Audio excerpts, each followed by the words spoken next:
오늘은 십자가의 용서라는 제목으로 우리 하나님 말씀 같이 나누기를 원합니다. 우리 예수님 십자가를 지고 골고다를 가고 계셨죠. 밤새 괴롭힘 당하신, 채찍 맞으신 그 몸으로 사실 30km, 40km 넘는 십자가를 지고 걸어가시기 어려웠습니다. 그래서 어떻게 되었죠? 갑자기 나타난 구레네 시몬이라는 사람에게 억지로 그 십자가를 지워서 예수님의 걸음을 도왔습니다.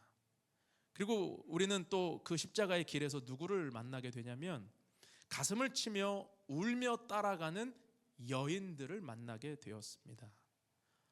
예수님의 제자들은 다 떠나갔는데 여인들은 끝까지 주님을 따라갔고요. 환호하던 무리들은 사라졌는데 구레네 시몬과 같이 억지로지만 주님의 십자가를 지고 따르는 사람이 있었어요. 여러분, 예수님이 병 고치고 귀신 쫓아내고 각종 질병을 고치시며 기적을 행하실 때 사람들이 넘쳤습니다. 수많은 사람들이 열광했고 기대했고 환호했습니다. 그런데 예수님이 십자가 지시니까 다 흩어졌습니다. 제자들조차 다 도망갔습니다. 예수님이 초라해지시자 환호하던 무리들은 다 사라졌다는 거예요. 그런데 오늘 남아있는 사람들은 바로 여인들이 남아있죠. 여인들, 아무도 주목하지 않고 아무도 귀히 여기지 않았던, 이 당시에 사람의 숫자에도 세지 않았던 그 여인들이 예수님 앞에 끝까지 남아 울고 있고 따르고 있었다라는 것이죠. 저는 이것을 보면서 어렵고 힘들 때 남는 사람이 진짜구나라는 생각을 해봅니다. 초라하고 힘없을 때 남는 사람이 진짜죠. 화려할 때 함께하는 사람, 잘 될 때, 능력 나타날 때 함께하는 사람은 얼마든지 있습니다. 그런데 고난과 역경이 있을 때, 잘 안 될 때, 초라해 보일 때, 그때도 함께하는 사람이 진짜라는 거예요. 여러분, 신앙도 마찬가지입니다. 우리가 인생이 잘 될 때 예수님을 따르는 것, 내 인생에 기쁜 일 가득할 때 주님 앞에 헌신하는 것, 누구나 할 수 있습니다. 그런데 인생이 고난이 와도, 삶의 어려움이 와도, 질병이 와도 변함없이 주님을 붙든다는 건 진짜 믿음이라는 것이죠. 오늘 우리에게도 이 여인들처럼 끝까지 주님 따라갈 수 있는 믿음이 있기를 주님의 이름으로 축원합니다. 자, 오늘 본문은 이제 예수님의 십자가 사건 한복판입니다. 신앙생활을 오래 하신 분들에게 이 장면은 너무 익숙하죠. 그런데 익숙하다고 해서 쉽게 넘어가면 안 됩니다. 왜냐하면 여기에 복음이 있기 때문이고요, 여기에 교회의 이유가 있고, 여기에 우리에게 주시는 구원의 길이 있고 소망이 있기 때문입니다. 십자가는 기독교의 상징이 아닙니다. 십자가는 하나님의 구원 방식을 보여주고 있습니다. 십자가는 단지 예수님의 고난을 보여주는 것이 아니라 예수님이 이 땅에 왜 오셨는지, 어떻게 구원하셨는지, 하나님은 어떤 분이신지를 우리에게 보여주는 그림이기 때문에 그래요. 오늘 33절에 보니까 예수님의 십자가가 세워진 장소를 누가는 해골이라고 기록합니다. 해골. 근데 이 해골이라고 하는 말이 사실 헬라어로는 이 크라니온이라는 단어가 쓰이고 히브리어로는 골고다라는 단어가 쓰여요. 라틴어로는 갈보리. 그래서 영어권에서는 갈보리라고 번역을 하죠. 그러니까 크라니온이든 히브리어로 골고다든 라틴어로 갈보리든 다 의미는 같아요. 해골이에요. 그런데 마태, 마가, 요한복음에는 골고다라고 기록을 하고 누가복음에만 해골이라고 하는 단어를 기록하는 이유는 무엇일까요? 누가의 의도가 있는 것입니다. 누가는 명확하게 예수님의 십자가가 세워진 그 자리는 해골, 즉 끔찍한 죽음의 자리였다라고 하는 것을 우리에게 보여주는 것입니다. 이곳에는 누군가의 눈물과 절망이 쌓여 있고요, 이곳에는 누군가의 한숨과 고통과 절규가 쌓여 있고 마지막 호흡이 이곳에 쌓여 있습니다. 절대로 사람들이 오래 머물고 싶어하는 장소가 아니에요. 일부러 찾아가는 장소가 아니에요. 이곳은 희망의 이미지가 아니라 수치와 공포의 이미지로 가득한 곳입니다. 그런데 놀랍게도 하나님은 바로 이 자리에서 구원을 이루어 주셨다는 거죠. 사람들이 버린 자리에서 하나님은 살리시고요, 죽음의 자리에서 생명을 여시고 끝난 자리에서 하나님은 새로 시작하신다라는 것입니다. 정죄의 자리에서 용서를 선언하신다는 거예요. 그래서 누구든지 어떤 인생이든지 십자가 앞에서는 늦지 않았습니다. 십자가 앞에서는 부족하지 않습니다. 어떤 인생이든지 십자가 앞에서는 용서받을 수 있고 다시 시작할 수 있고 구원받을 수 있는 줄로 믿습니다. 33절에 보니까 예수님 양옆에 두 명의 행악자가 함께 못 박혔잖아요. 그런데 이 배치 자체가 사실은 유대 종교 지도자들은 의도가 있는 거죠. 어떤 의도입니까? 예수님만 혼자 십자가에 달았다면 아주 정치적인 큰 이슈가 될 거예요. 그런데 두 명의 행악자, 강도, 아주 극악무도한 사람들과 함께 십자가를 달게 함으로 정치적으로 그들의 당할 데미지를 줄이는 거예요. 예수님을 불법자의 동료로 취급하면서 그는 저주받은 자야, 하나님의 아들이 아니야, 저들과 똑같은 자야, 이런 메시지를 주고 있는 것이죠. 그런데 사실 이 의도적인 배치는 그들의 뜻 이전에 하나님이 이사야 선지자를 통해 주신 예언의 성취였습니다. 우리 이사야 53장 12절 말씀 같이 한번 살펴볼게요. 시작. 그러므로 내가 그에게 존귀한 자와 함께 몫을 받게 하며 강한 자와 함께 탈취한 것을 나누게 하리니 이는 그가 자기 영혼을 버려 사망에 이르게 하며 범죄자 중 하나로 헤아림을 받았음이니라. 그러나 그가 많은 사람의 죄를 담당하며 범죄자를 위하여 기도하였느니라. 자, 말씀 띄워주시고요. 두 가지 성취가 일어나고 있죠. 하나는 범죄자 중 하나로 헤아림을 받았음이라, 불법자의 동료로 취급받으리라 라는 말씀의 성취고요. 또 하나는 그가 많은 사람의 죄를 담당하며 범죄자를 위해 기도하였느니라. 예수님 십자가에서 오늘 용서의 기도를 하시잖아요. 그 용서의 기도조차 말씀이 성취되는, 예언이 성취되는 자리였다는 것이죠. 예수님은 십자가 위에서 실제로 용서하셨고 그 기도를 통해 십자가에서 모든 것을 이루셨습니다. 예수님은 십자가에서 모든 죄인을 용서하셨다는 것이죠. 사랑하는 여러분, 우리도 예수님의 그 십자가의 용서, 십자가의 그 은혜를 오늘 붙들기를 주님의 이름으로 축원합니다. 예수님의 보혈이 나를 정결하게 할 것이고, 예수님의 보혈이 나의 죄를 씻으실 것이고, 예수님은 오늘도 아버지 앞에서 나의 죄를 용서해 달라고 간구하시는 분이시기 때문에 우리는 나의 자격으로, 나의 의로, 나의 공로로 서는 것이 아니라 예수 그리스도의 보혈로만 서야 할 줄로 믿습니다. 예수님의 십자가를 바라보고 사하심의 은혜를 경험하는 저와 여러분 될 수 있기를 축복합니다. 오늘 말씀 안에서 우리에게 주시는 교훈을 살펴보기를 원합니다. 첫 번째는 십자가는 원수에게도 용서를 선언한다는 거예요. 오늘 34절 말씀 같이 보십시오. 이에 예수께서 이르시되 아버지 저들을 사하여 주옵소서 자기들이 하는 것을 알지 못함이니이다.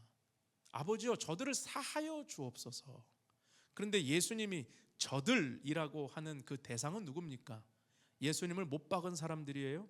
예수님을 비방한 사람들이에요? 예수님을 조롱한 사람들이에요? 예수님 앞에서 고개를 절레절레 흔들며 쯧쯧쯧 혀를 차던 사람들입니다.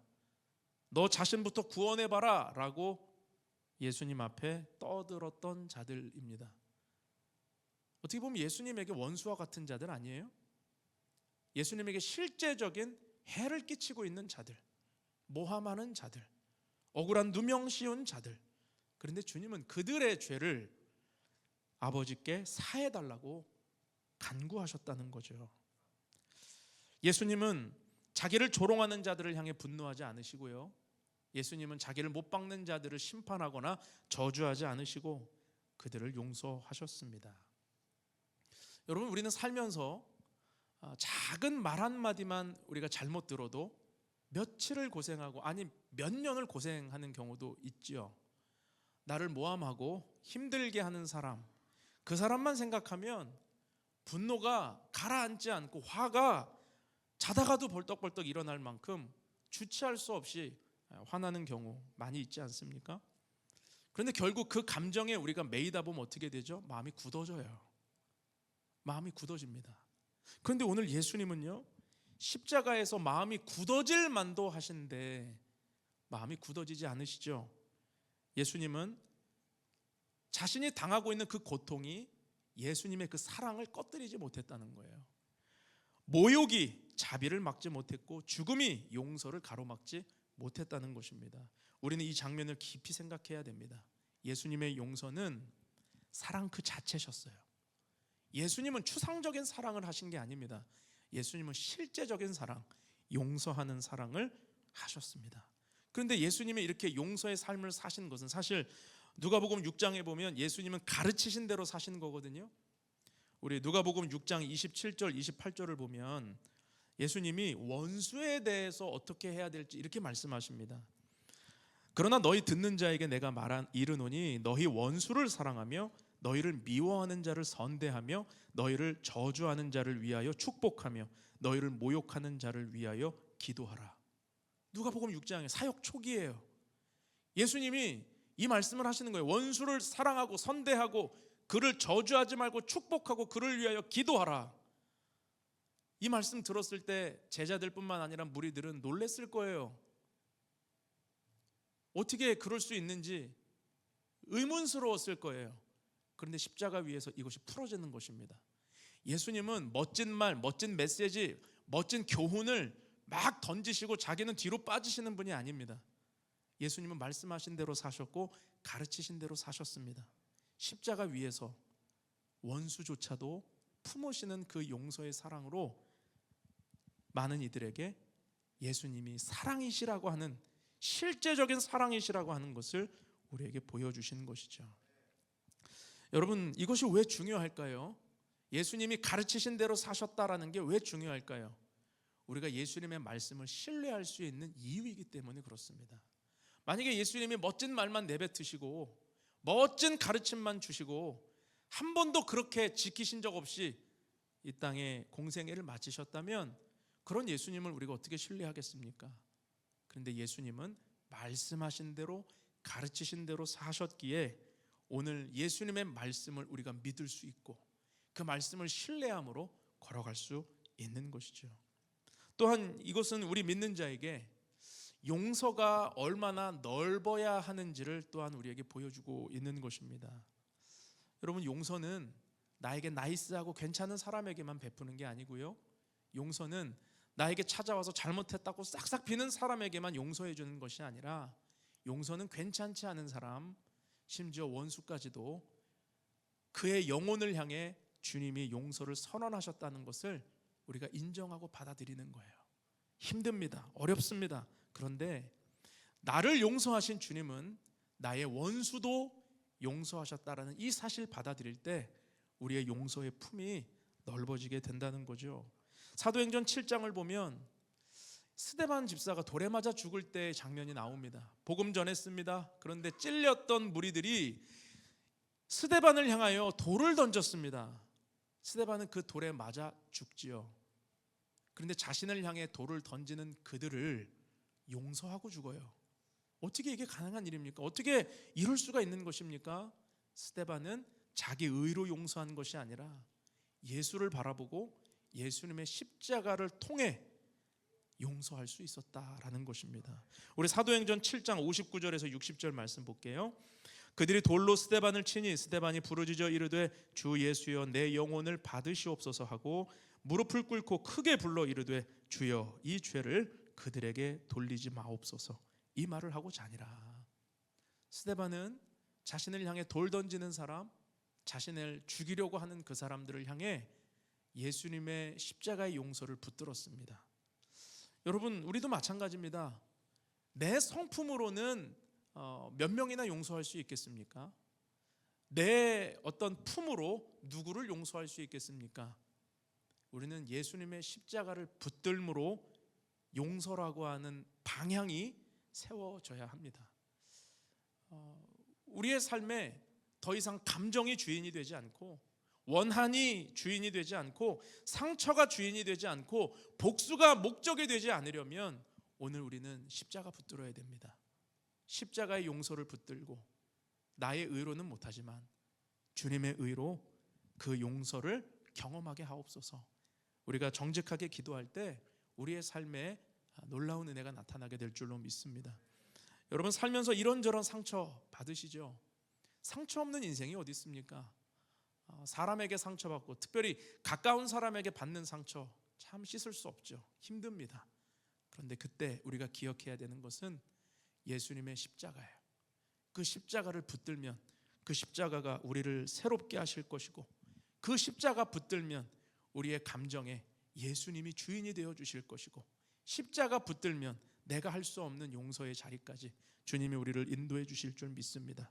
미움을 붙들고 살지 않게 되시기를 축복합니다.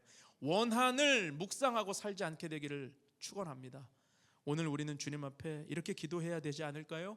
주님, 저는 아직도 아픕니다. 그 일을 생각하면 여전히 제 마음은 괴롭습니다. 그러나 십자가를 바라보며 용서의 방향으로 나아가기를 원합니다. 나의 의가 아니라 주님의 용서를 붙들고 십자가의 용서를 붙들고 살게 하옵소서. 여러분, 이 기도가 저와 여러분에게 있기를 주님의 이름으로 축복합니다. 두 번째로, 십자가는 모든 이에게 반응을 요구한다는 것입니다. 자, 오늘 35절부터 이어지는 예수님 주변에 많은 사람들이 있는데 그들의 모습은 다 하나같이 십자가 앞에서 반응을 보이는 거예요.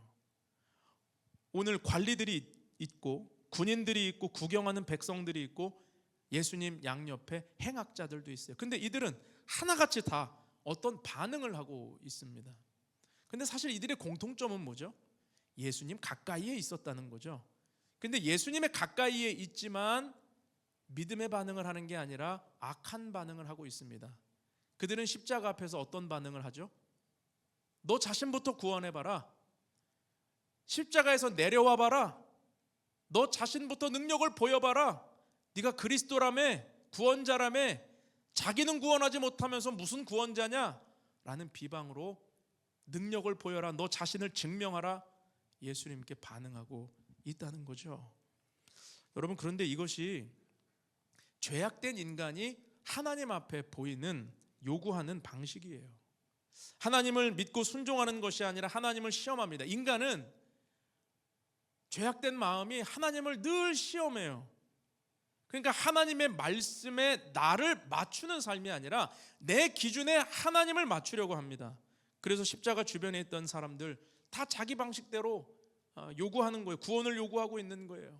힘과 능력을 보여라. 기적을 보여라. 십자가에서 내려옴으로 구원을 이루라. 그러나 예수님은 십자가에서 내려오지 않으심으로 구원을 이루셨어요. 내려올 힘과 권세가 없으셔서가 아니라 그것이 하나님의 뜻이었기 때문입니다.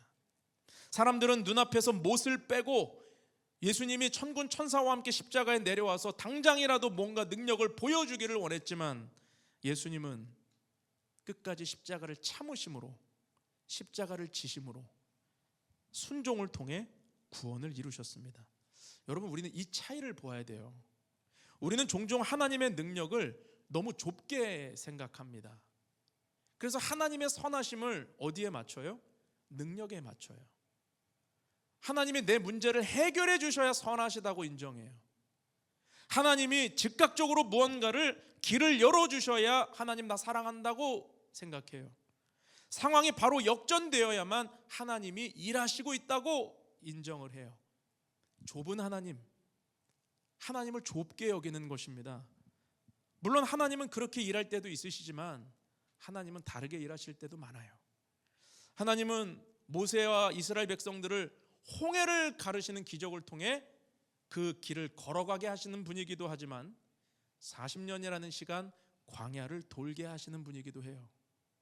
하나님은 하룻밤에 바울과 실라를 옥에서 꺼내주시는 분이기도 하지만 바울이 간구했을 때 육체의 가시를 네 은혜가 내게 족하다라고 하면서 고쳐주지 않기도 하십니다. 하나님의 방법은 우리가 생각하는 그 좁은 방법만 있지 않아요. 하나님은 전능하신 분이시고 하나님은 우리의 시간을 넘어 일하시는 분이기에 주님은 우리에게 당장의 해결이 아니라 인내를 요구하실 때가 많다는 것이죠. 여러분, 우리는 십자가 앞에서 어떤 반응을 보이고 있습니까? 우리도 이 사람들처럼 주님의 능력을 구하고 내 삶의 변화를 요구하고 역전을 구하고 뭔가 나아짐을 구하는 것으로만 하나님의 선하심을 결정하고 있지는 않습니까? 여러분, 그러나 우리가 오늘 보여야 할 반응은 한편 강도처럼 주님의 나라에서 나를 기억해 주옵소서, 주님만 나의 왕이십니다, 이 믿음을 붙들 수 있기를 주님의 이름으로 축원합니다. 십자가 앞에서 중립지대는 없습니다. 누구라도 십자가 앞에서는 반응해야 합니다. 오늘 두 행악자와 예수님과의 대화는 사복음서 중에 누가복음에만 기록되어 있습니다. 다른 복음서에는 두 행악자가 함께 달렸다는 기록만 있지 그들이 예수님을 비방했거나 예수님을 영접했다는 기록은 누가복음만 이야기하고 있죠. 자, 두 명의 행악자 둘 다 같은 자리에 있습니다.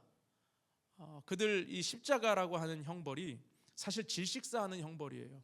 물론 수많은 고통 중에 이 심장마비로 죽는 경우도 있지만 경우에 따라서는 이틀 3일이라는 시간 동안 살아 있습니다. 어떻게 그게 가능하냐면 온몸이 축 처지잖아요, 이 중력에 의해서. 그러면 기도가 막힙니다. 한 호흡을 쉬기 위해서 다리와 온몸에 힘을 일으켜서 몸을 세워요. 그럼 그때 숨을 한번 쉬는 거예요. 그런데 몸이 또 힘들잖아요, 온몸이. 그럼 또 축 처지고, 이 반복을 길게는 이틀에서 3일까지도 해요. 그래서 나중에 다리를 꺾어가지고 숨을 끊어버리는 게 십자가의 마지막 방법이거든요. 그런데 이 두 명의 행악자는 그 고통스러운 순간에, 말 한마디조차 하기 어려운 순간에 지금 어떤 반응을 보이죠? 한 사람은 예수님을 완전히 비방하고 있습니다. 네가 그리스도면 나와 너를 다 구원해봐라, 비방하고 있어요. 또 한 사람은 그 한마디도 외치기 어려운 시간에 예수님을 고백하고 있습니다. 믿음을 보이고 있습니다. 그런데 예수님을 비방했던 이 강도, 삶을 포기했기 때문에 될 대로 되라 그러면서 막 행동한 걸까요? 아니에요. 오히려 반대입니다. 그는 너무나도 살고 싶어서 예수님 비방한 거예요. 너무 살고 싶어서, 너무 구원받고 싶어서 예수님 비방한 거예요. 참 이상하죠? 구원받고 싶으면 살려달라고 그러고 낮은 자세로 나가야 될 텐데 아니에요. 여러분, 여기서 우리는 무엇을 보죠? 여러분, 고난이라고 하는 것은 그 사람이 어떤 사람인지를 드러내는 것이지, 고난 자체가 믿음을 주거나 고난 자체가 그 영혼을 새롭게 하는 게 아닙니다. 여러분, 고난 가운데 믿음이 망가지고 하나님 떠나는 사람들이 얼마나 많은 줄 아세요? 신앙생활 잘 하다가 인생의 어려움을 당했을 때 오히려 굳어져서 하나님한테 마음에 막 상처를 받고 믿음의 길이 아니라 원망의 길을 걸어가는 사람들 얼마나 많은지 아십니까? 여러분, 그런데 어떤 사람은 같은 고난을 경험해도 깨어지고 새로워지고 주님을 소망하게 되더라는 거죠. 여러분, 우리는 십자가 앞에서 어떤 반응을 보이고 있습니까? 두 명의 행악자 중에 주님을 고백했던 이 한편 강도의 고백이 저와 여러분의 마지막까지의 믿음이 될 수 있기를 주님의 이름으로 축원합니다. 고난 가운데 굳어지지 않게 되시기를 축원합니다.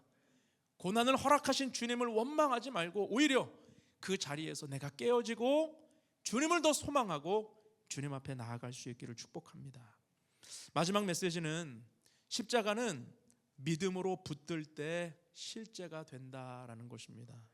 자, 오늘 본문 42절에 한편 강도의 믿음의 고백을 한번 보십시오. 예수여, 당신의 나라에 임하실 때 나를 기억하소서. 아주 짧은 고백이죠. 물론 그 전에 그는 회개의 핵심을 다 고백했습니다. 40절부터 보시면 하나님을 두려워해야 된다, 그리고 우리의 행위에 우리는 상당한 벌을 받고 있는 것이다, 그리고 뭐라고 그래요? 예수님은 이런 벌을 받으실 만한 일을 행한 적이 없다, 그분은 옳은 일만 하셨다, 의인이다, 이런 고백을 하여 그러고 나서 한 말이 42절에 예수여, 당신의 나라에 임하실 때 나를 기억하소서. 여러분, 그런데 이것이 왜 놀라운 믿음의 고백이 되는 줄 아십니까? 지금 이 한편 강도의 눈에 비친 예수는 어떤 모습이에요? 화려한 모습이에요? 왕의 모습이에요? 능력의 모습이에요? 구세주의 모습이에요? 아니에요. 처참한 모습이에요. 그의 눈에 비춰진 예수님은 피 흘리시고 조롱당하셔도 한마디 변명하지 못하시고 철저히 십자가에서 패배해도 이렇게 패배할 수 없을 만큼 처절히 무너지신 모습의 예수님입니다. 그런데 지금 이 한편 강도의 고백은, 눈에 비춰지는 예수님은 실패자요, 피 흘리고 조롱당하시고 전혀 왕처럼 보이지 않고 승리한 것처럼 보이지 않는 그 순간에 그분을 당신의 나라, 다시 말해 왕으로 고백하고 있는 것이고요, 당신의 구원이 아니면 나는 살 수 없다라고 믿음을 고백하고 있는 것입니다. 여러분, 믿음은 이런 것입니다.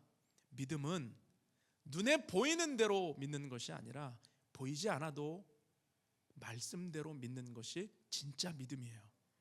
여러분, 우리의 신앙은 보이는 것, 화려한 것, 뭔가 되는 것 같은 것, 많은 것들이 일어나는 그것에 있지 말아야 합니다.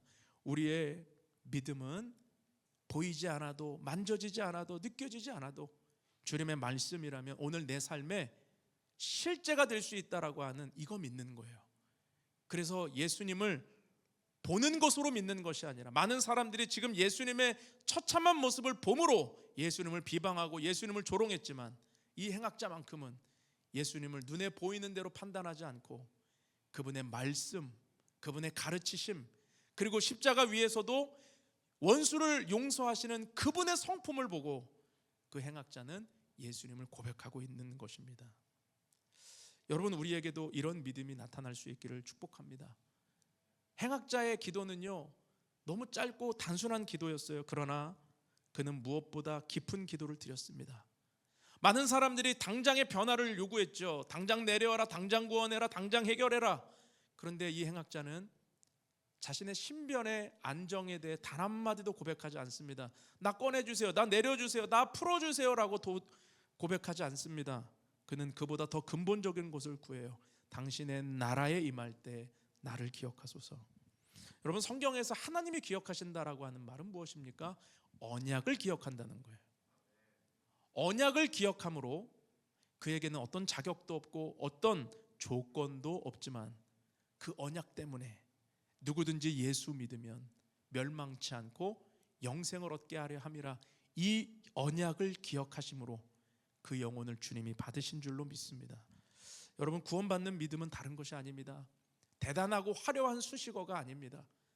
여러분, 물에 빠진 사람이 도와달라고 요청할 때 어떻게 할까요? 막 살려달라고, 도와달라고 외치고 간절하고 절박하게 외치지 않습니까? 그게 구원의 고백이죠. 그런데 구원이 필요로 한 자가, 물에 빠진 자가 만약에 지나가는 사람에게 여보시오, 혹시 시간이 좀 되시면 나를 좀 구원해 줄 수 있겠소? 이런 점잖과 체면의 고백을 할 수 있을까요? 그럴 수 없습니다. 오늘 이 강도는요, 마지막 혼신의 힘을 다해서 나를 기억해 주십시오, 나를 살려 주십시오, 나를 고쳐 주십시오, 나를 구원해 주십시오 고백하고 있는 거예요. 여러분, 신앙은 다른 게 없습니다. 하나님 앞에 얼마나 절박함으로 주님 앞에 나아가느냐, 여기에 신앙이 있는 것입니다. 여러분, 우리의 믿음이 하나님 앞에 혹시 절박함을 잃어버리고 있었다면, 내가 하나님이 아니어도 해결할 수 있는 나만의 안전한 도성을 쌓아가고 있었다면 절대로 절박할 수 없습니다. 그러나 오늘 이 행악자가 보여주듯이 주님 아니면 안 됩니다. 주님만이 나의 구원자이십니다. 이 고백이 우리 가운데 새로워져야 할 줄로 믿습니다. 자, 근데 놀라운 이제 역사가 일어나요. 이 사람이 자기를 구원해달라고 기억해달라고 요청하니까 예수님이 어떻게 말씀하세요? 오늘 43절을 보니까 오늘 내가 나와 함께 낙원에 있으리라. 오늘 내가 나와 함께 낙원에 있으리라. 여러분, 이것이 무엇이죠? 십자가를 붙든 자에게, 십자가를 붙드는 그 믿음의 사람에게 구원이 실제로 임하는 거예요. 여러분, 오늘이라는 단어를 주목해 보시기 바랍니다. 구원의 현재성이에요. 이 사람이 지금 인생을 구원받을 어떤 일을 차곡차곡 잘 쌓아왔던 사람입니까? 선행을 베풀었던 사람이에요? 아니에요. 근데 하나님은, 예수님은 이 사람에게 오늘이라고 선포하세요. 나를 기억해 주소서. 야, 너 이미 늦었어 라고 말씀하지 않으세요. 그래? 그럼 내가 1시간만 지켜볼게. 너 고백이 변하나 안 변하나? 이렇게 말씀하지 않으세요. 오늘 네가 나와 함께 낙원에 있으리라. 여러분, 구원은 현재적인 것입니다. 예수님을 고백하는 믿음은 조건부로 1년 동안 내가 어떻게 하는지 유예기간을 주시다가 나중에 구원하기로 결정하시는 게 아니에요. 오늘이에요. 그러니까 우리가 복음을 전하고 전도할 때, 누군가에게 예수님을 소개할 때 망설일 필요가 없습니다. 당신이 믿음으로 예수를 영접하면 오늘 구원이 임합니다 라고, 이것이 우리에게 주어지는 약속이에요. 삭개오의 집에서도 보세요. 오늘 구원이 이 집에 이르렀으니 이 사람도 아브라함의 자손이라. 예수님은 그 자리에서 구원을 선포하세요. 믿음을 고백하는 자에게 오늘이라고 하는 분명한 실제적인 구원을 우리에게 허락하신다는 것입니다. 여러분, 십자가 앞에서 늦은 인생은 없습니다. 십자가 앞에서 끝나는 인생은 없어요. 십자가 앞에서는 누구라도 구원받을 수 있고, 십자가 앞에서는 누구라도 주님을 만날 수 있습니다. 여러분, 오늘이라고 하는 이 믿음을 붙들 수 있기를 축복합니다. 두 번째, 네가 나와 함께라고 하시죠. 네가 나와 함께. 여러분, 구원의 핵심은 장소가 아니에요. 구원의 핵심은 주님과의 관계예요. 지금 낙원이라고 하는 곳이 얼마나 아름답고 좋은 것이냐가 핵심이 아닙니다. 그곳에 누가 계신다고요? 나와 함께 주님이 계실 거래요. 주님이 계시기 때문에 거기가 낙원이 되는 것입니다. 여러분, 우리에게 구원이 무엇입니까? 죽어서 가는 나라가 그것이 구원이고 그것이 천국입니까? 여러분, 오늘 그러면 우리가 호흡하고 있는 이 땅은 지옥인데 죽어야만 천국 갑니까? 아닙니다. 오늘 이 땅에서도 해골과 같은, 내 삶의 절망과 해골과 마른 뼈가 가득한 것 같은 그런 환경 속에서도 누가 함께 계시면, 주님이 함께 계시면 거기가 천국이 될 수 있다는 거예요. 여러분, 찬송가의 고백 아시죠? 높은 산이 거친 들이 초막이나 궁궐이나 내 주 예수 모신 곳이 그 어디나 하늘나라. 여러분, 우리의 삶에 십자가 붙드는 사람에게 오늘 천국이 시작되고, 십자가 붙드는 사람에게 나와 함께 계시는 주님으로 인하여 천국이 시작될 줄로 믿습니다. 세 번째는 낙원에 있으리라 그러시죠. 낙원에 있으리라. 예수님은 죽음 이후를 분명히 말씀하시는 거예요. 낙원은 실제라는 것입니다. 낙원이 무엇입니까? 천국이죠. 여러분, 우리는 이 약속 때문에 죽음을 두려워하면 안 됩니다. 성도는 이 약속을 믿기 때문에 죽음을 두려워하면 안 돼요. 우리는 죽음이 끝이 아니라 천국에서의 새로운 시작이기 때문에, 여러분, 천국은 실제입니다. 천국은 오늘 우리의 삶에도 실제이고 우리의 죽음 이후에도 실제예요. 그것은 예수를 붙드는 자에게 주시는 구원의 실제인 것입니다. 성경을 보면 하나님의 말씀을 붙들었을 때 이 구원이 실제가 되었던 사건들이 나오죠. 대표적인 사건이 뭐냐면 민수기 21장에 나오는 불뱀 사건입니다. 광야에서 그들이 불평불만으로 하나님의 마음을 아프게 하니까 하나님이 징계하셨는데 불뱀을 보내서 그들이 뱀에 물려 죽어가게 하셨어요. 이때 모세가 하나님 앞에 기도하죠. 하나님의 방법은 무엇입니까? 놋뱀을 만들어서 장대에 달아 높이 들으라고 그랬어요. 그리고 모세는 진영을 다니면서 말합니다. 누구든지 이 놋뱀을 바라보면 살 것이요, 자, 아픈 자, 죽어가는 자, 놋뱀 쳐다보라는 거예요. 놋뱀. 여러분, 그런데 뱀에 물린 자가 뱀의 트라우마가 있을 텐데 놋뱀 보라고 봅니까? 여러분들은 다 보실 거예요. 말씀을 다 순종하시는 분들이니까. 그런데 이스라엘 백성들 중에는 그 놋뱀 끝까지 보지 않아서 죽어간 사람들이 많았습니다. 이게 인간의 완악함인 거죠. 오늘날도 우리가 복음 전한다고 다 믿어요? 아니죠. 놋뱀을 바라보면 살리라. 예수님은 요한복음 3장에서 그 놋뱀이, 광야의 놋뱀이 인자라고 말씀하셨어요. 모세가 광야에서 놋뱀을 높이 든 것처럼 인자도 높이 들리워야 하리라. 예수님의 십자가를 말씀하셨어요. 그래서 누구든지 그를 믿으면 멸망치 않고 영생을 얻게 하려 함이라. 보기만 하면 산다고 해도 안 믿어요. 그러나 본 자들은 구원이 실제가 됩니다. 여러분, 예수님을 믿는 믿음은 실제입니다. 오늘 내가 믿으면 오늘 구원 받는 거예요. 오늘 내가 믿으면 오늘 내 삶에 치유가 일어나는 거예요. 붙드는 자에게 역사가 일어납니다. 또 마가복음 5장을 보면 12해 동안 혈루증 앓던 여인의 이야기가 나오죠. 이 여인은 몸에서 피가 나기 때문에 공동체에서 쫓겨나고 격리되어야 됩니다. 율법이 정죄를 하기 때문에. 그러니까 사람들 많은 곳에 함부로 나서면 안 돼요. 함부로 나섰다가는 돌에 맞아 죽을 수 있습니다. 직결 심판 받을 수 있어요. 그런데 그 여인이 예수님이 지나가신다는 이야기를 듣고 그분의 옷자락이라도 잡고 싶어서 그 무리를 비집고 들어가서 사생결단으로 예수님의 옷자락을 잡잖아요. 근데 예수님의 능력이 빠져나갑니다. 몸을 돌이키셔서 물어보셨어요. 누가 내 옷을 잡았다. 제자들이 황당해합니다. 아니 주님, 여기 수천 명 수만 명이 있는데 이래저래 밀치고 저도 주님 만졌어요. 저도 만졌어요. 다 만졌어요 주님을. 도대체 누가 만졌다고 하시는 거예요? 아니야, 능력이 나갔다.